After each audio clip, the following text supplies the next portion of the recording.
কালো হাত কালো হবে না তাইলে? ড্রেসের সাথে তো হাত কালো হওয়ার কোনো অবশ্যই আছে। নাই যখন জন্ম হয়েছে তখন আমার আম্মু অবাক হয়ে গেছে, মানে আমি জন্ম হওয়ার সাথে সাথে দেখি আমার এখান দিয়ে আইলাইনার দেওয়া, এখান থেকে লিপস্টিক দেওয়া, এখান দিয়ে ব্লাশন দেওয়া, বুঝছো? এখানে গাল কাটা নাক কাটা, এটা আমার আম্মু আব্বু অবাক হয়ে গেছে। গাল কাটা নাক কাটা গুলো এখন গেল কই তাইলে? আরে বাবা, এই যে গাল কাটা বুঝো না, মেকআপ এই যে এইভাবে নাক কাটতে হয়, গাল কাটতে হয়। এই তো যারা মেকআপ সুন্দরী তাদের এরকমই হয়। আমি মেকআপ সুন্দর, আমি অবশ্যই। ন্যাচারাল বিউটি, তুমি পানিতে পড়া দিলে ওই মেকআপ উঠবে না। দিয়ে দেখবো? বাদগুলা নিয়ে আসেন তো। Thank you. আরাধ্য গিল্লাই আরাধ্য কানলাই, এটা মানে কি? মেহমানরা হাবানোর লগে লগে আমরা নিজেরা একটু মেহমানদারি করি, মাঝে মাঝে নিজেরা মেহমানদারি করেন, খুব ভালো লাগে। তৈরি হয়ে গেল আমাদের মলা মাছ দিয়ে কাঁচা আম।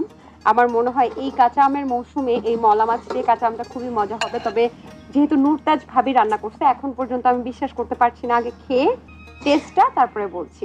আজকে আমার মনটা বেশি ভালো নেই, আমার মন ভালো নেই।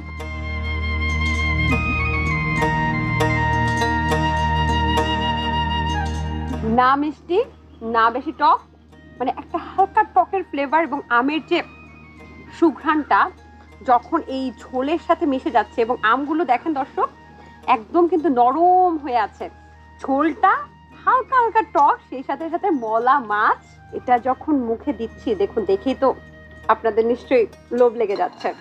তখন সেই মজা, মানে হেব্বি মজা হয়েছে। কেমনে? তোমার মুখে তো মধু নাই, হাতে তো আছে জাদু। Thank you.